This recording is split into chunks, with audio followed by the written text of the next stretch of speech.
जनकपुर के पास में एक गांव था छोटा सा। भाव से बोलो राधे राधे। एक विधवा ब्राह्मणी रहती थी। 9 साल का छोटा सा बच्चा था। गरीब स्थिति से अपना पालन पोषण करते थे। रक्षाबंधन का समय आया तो पूरे गांव की बहनें आई। उन्होंने अपने अपने भाइयों को राखी आदि बांधी। अब वो छोटे से बच्चे को किसी ने राखी नहीं बांधी तो वो रोता रोता अपनी मैया के पास गया और माता जी से बोला, माता जी हमको तो किसी ने राखी नहीं बांधी। अब मैया बोली कि बेटा तुम्हारी कोई बहन नहीं है इसलिए तुमको किसी ने राखी नहीं बांधी। अब वो छोटा सा बच्चा कहता है, अब छोटा सा बच्चा उसमें जितनी समझ का, सबके 2 हाथ होते हैं हमारे भी 2 हाथ हैं, सबके 2 पैर होते हैं हमारे भी हैं, सबकी नाक होती है सबका मुख होता है, सबके नेत्र होते हैं, सब कुछ हमारा भी है, फिर हमको राखी क्यों नहीं बांधी। अब मैया क्या कहे, माता जी आप बता नहीं रही हो और हमारी कोई न कोई बहन तो होगी। तो बच्चे की जिद को शांत करने के लिए, चूंकि जनकपुर की वासी थी, तो उस माता जी ने उस बालक को कह दिया कि बेटा तुम्हारी बहन है। कौन है तुम्हारी बहन।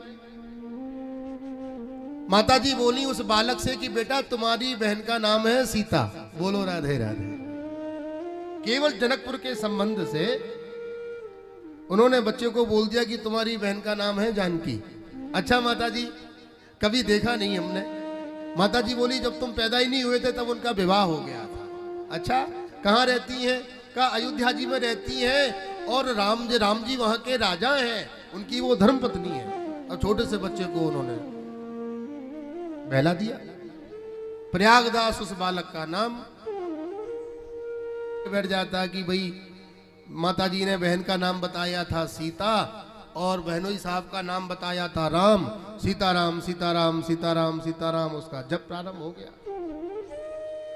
माता जी कहती है कि हम पहुंच नहीं पाएंगे, हम कभी मिल नहीं पाएंगे। अरे ऐसा थोड़ी होता है, अयोध्या तो बड़ी चर्चित है, कोई भी रास्ता बता देगा। और क्यों नहीं मिल पाएंगे, हम तो मिल लेंगे जाकर के। पूरी रात सोए नहीं। प्रयागदास जी सुबह उठे और 4 बजे घर का परित्याग करके अयोध्या के लिए चल पड़े। मन में सोचा कि भाई हमने तो देखा है कि लोग बहनों को कुछ न कुछ देते हैं, हमारे पास तो कुछ है नहीं, तो क्या करें। अब उनकी माता जी के पास केवल 2 धोती थी। एक धोती वो पहनती थी, एक धोती रखी हुई थी। तो जो रखी हुई धोती थी उसी को बालक प्रयागदास ने लपेट करके उल्टा सुल्टा परत पे परत लगा करके अपने बगल में दबा करके और सीताराम सीताराम सीताराम सीताराम सीताराम करते करते करते करते अयोध्या के लिए निकल गए। थक गए रास्ते में चलते चलते तो एक जगह सो गए। ठाकुर जी की ऐसी कृपा हुई जानकी जी की कि बालक प्रयागदास सोए तो थे जंगल में और जब नींद खुली तो सरयू के किनारे। बड़ी बड़ी अट्टालिकाएं, बड़ी बड़ी भवन। किसी से पूछा कि भाई ये कौन सी नदी है, कहा सरयू। अच्छा इस नगर का नाम क्या है, कहा अयोध्या जी। अब वो प्रयागदास सबसे पूछते हैं भैया हमारा ये काम कर दो। क्या, यहाँ हमारी बहन जी रहती हैं सीता, उनके पतिदेव का नाम है राम, उनका मकान का आप हमको पता बता दो। अब महात्मा, भाई अयोध्या में तो महात्मा ही रहते हैं। तो महात्मा और गा गा करके कहने लगे अरे उनका मकान थोड़ी है, उनका तो बड़ा भारी मंदिर है, वो तो यहाँ के महाराज हैं, भगवान हैं। कौन सा मंदिर है, का कनक मंदिर है, कनक बिहारी जी का। अब वो बालक ठहरा प्रयागदास, उसने सोचा ये तो किसी बड़े आदमी की बातें कर रहे हैं। हमारी बहन जी जैसी हम, हमारी मैया पे 2 तो धोती हैं, तो जैसी स्त्री गरीब स्थिति के हम हैं वैसी हमारे बहन बहनोई होंगे। अब कोई सीताराम नाम के बड़े महाराज इनके होंगे और हमारी बहन जी कहां से आई। अब जिससे पूछे वो कनक बिहारी सरकार का पता बता देता। बालक सर्वत्र घूमता रहता। अंत में जाकर के वो बालक प्रयागदास वशिष्ठ कुंड के पास में एक नीम के नीचे सो गया। मन में सोचा कि भैया सबसे पूछ लिया, बहन जी तो मिल नहीं रही, अब नहीं मिल रही, सो कोई बात नहीं, सुबह अपने घर चले जाएंगे। मध्य रात्रि में एक अलौकिक प्रकाश हुआ। बालक डर गया, उठ के बैठ गया। दिव्य प्रकाश हुआ तो देखा एक श्वेत वर्ण के हाथी पर भगवान श्री सीताराम जी विराजमान है। हनुमान जी महावत बन के बैठे हुए हैं, हाथी चला रहे हैं। अब प्रयागदास घबरा गए कि हमने दिन भर गालियां दी हैं इनको, लगता है ये नाराज हो गए।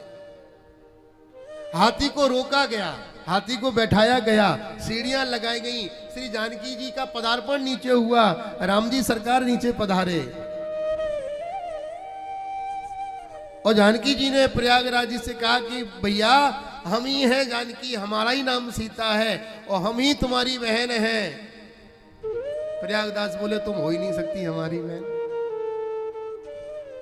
आप कैसे हो सकती हो? हमने तो ऐसा सुना है कि भाई चाहे कितने भी वर्ष बाद मिले, लेकिन जब भी बहन अपने भाई को देखती है उसके नेत्रों में जल आ जाता है और दौड़ करके वो अपने भैया को अंक में भर लेती है। जानकी जी के नेत्र भाव विभल हो गए। मध्य रात्रि में जानकी जी ने प्रयागदास जी को राखी बांधी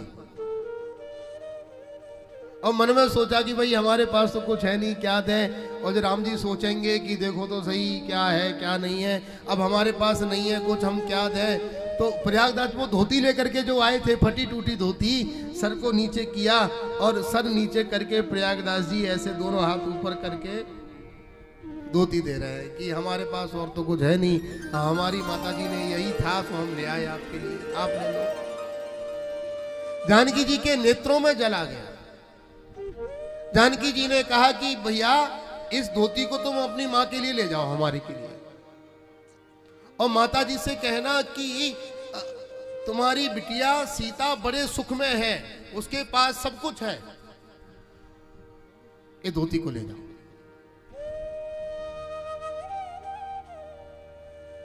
मध्य रात्रि में श्री जानकी जी ने, युगल सरकार ने दर्शन दिया प्रयागदास को। प्रातःकाल उठते ही प्रयागदास दौड़ करके अपने चलते चलते अपने गांव आ गए और मैया उनकी रो रो करके बुरा हाल हो गया, बेटा तू कहाँ चला गया? प्रयागदास बोले माता जी आपने परिचय दिया था और जानकी जी हमारी बहन है तो हम चले गए मिलने। अच्छा क्या मिली वो? हाँ मिली थी, देखो ये राखी बांधी है, उन्होंने सोने चांदी के बर्तन में हमको भोजन कराया। अब बर्तन हमने सोचा कि बहन के घर की कोई सामग्री लेके तो आया नहीं जाता, तो बर्तन हम वो कुंड था हम वहीं फेंके आए। अब जिसको सुनाए प्रयागदास जी वो सब झूठी माने, पगला समझे। बड़े हुए प्रयागदास जी, माता का शरीर जीर्ण शीर्ण हो गया, अंत में स्वधाम गमन हो गया और पूजा पाठ भोज भंडारा क्रियाक्रम करने के बाद में अब प्रयागदास जी का वहां मन नहीं लगे। प्रयागदास जी नित्य कथा सुनने जाते, मन में सोचते कि हम तो राम जी के साले हैं, छोटे मोटे आदमी के थोड़ी हैं। पूरा जानकी जी के प्रति भ्रातृत्व भाव उनके अंदर जागृत हो गया। मन में सोचा कि भाई इतनी सुंदर छवि थी, बिना दर्शन के तो मन एक मिनट नहीं लग रहा है, लेकिन जाने का भी अच्छा नहीं लगता, बहन के घर रोज रोज नहीं जाना चाहिए। कथा सुनने चले गए तो किसी पंडित जी ने कथा में राम वनवास की कथा सुना दी। राम जी वन को चले गए, जानकी जी वन को चली गई, लक्ष्मण जी वन को चले गए। अब राम वनवास की कथा सुना दी और प्रयागदास को तो महाराज क्रोध का ठिकाना नहीं रहा, बड़ लगे बड़बड़ाने के लिए। देखो घर घर में झगड़ा होता है, अब जो कोई बात होती है थोड़ा सा झगड़ा क्या हो गया, खुद भी वन चले गए, हमारी बहन जी को ले गए, खुद विडंबना भोग रहे होंगे, हमारी बहन जी से भुगवा रहे होंगे, और वो खतरनाक प्राणी परम क्रोधी लक्ष्मण जी को और ले गए संग में, अपने में लगे बड़बड़ाने के लिए। संबंध प्रगाढ़ हो गया। पूरे जीवन प्रयागदास ने किसी से कुछ मांगा नहीं, अब वो मांगने लगे किसी किसी से, अरे भाई कुछ दे दो, हमारे बहन बहनोई वहां जंगल में घूम रहे हैं, बुद्धि खराब हो गई उनकी, घर का मकान दुकान छोड़ के चले गए वहां पे, अब उनके लिए कुछ व्यवस्था करनी पड़ेगी। तो लोगों ने संत समझ करके कुछ न कुछ दिया। अब प्रयागदास ने उस धन से 3 जोड़ी जूते बनवाए, 3 पलंग बनवाए, 3 गद्दे बनवाए और 3 चादर तकिए बनवाए और 3 जोड़ी व्यवस्था करके अब मन में सोचा सामान तो बन गया, अब लेके कहाँ जाए इसको। तो फिर वही पंडित जी के पास पहुंच गए, महाराज आपने कथा सुनाई थी, वनवास हो गया, आप जो बताओ कहाँ मिलेंगे अभी वो बताओ। तो पंडित जी ने अपने ऐसे ही पगला समझ करके अपने सर का बवाल काटने के लिए बोल दिया कि चित्रकूट में मिलेंगे। अब प्रयागदास उन तीनों प्रकार के पलंग को, जूतों को, तकिया चद्दर को खोपड़ी पर रख करके सीताराम सीताराम करके, और जब मन में आ जाए तो भयंकर बड़बड़ा करके, क्रोध करके महाराज चलते चलते चलते चलते चित्रकूट पहुंच गए। फटिक शिला पर पहुंच गए, मंदाकिनी गंगा के किनारे, और वहां बैठ करके बोले अच्छा ठीक है, अब कोई बात नहीं है, अब आज तो जाओ। कहां हो? तीनों लोग आ जाओ। भगवान नहीं आए। प्रयागदास जी मंदाकिनी को पार करके चित्रकूट के जंगल में प्रवेश कर गए, घनघोर जंगल। और घनघोर जंगल में प्रवेश करने के बाद में प्रयागदास जी कहते हैं अच्छा भाई, अगर तुम सोच रहे हो कि हम ज्यादा नाराज होंगे तुमसे इसलिए नहीं आ रहे हो, पर गुस्सा तो आ रही है, तुमने काम ही ऐसा किया है, पर कोई बात नहीं, छोड़ो भग जाओ, आ जाओ।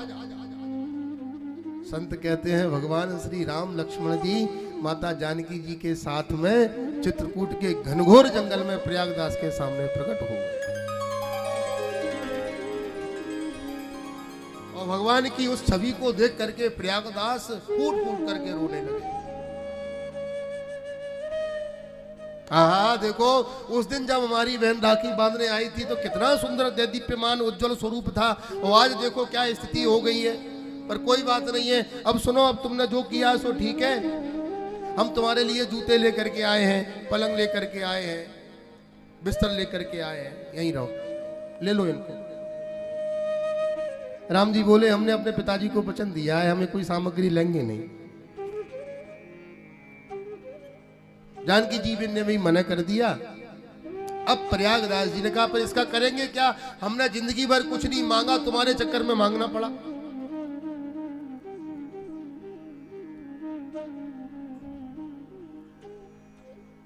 क्या करेंगे इसका?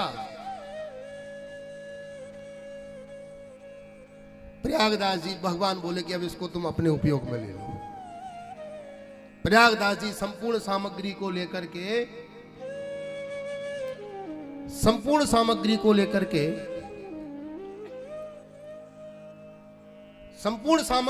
के प्रयागदास जी प्रयाग में पहुंच गए।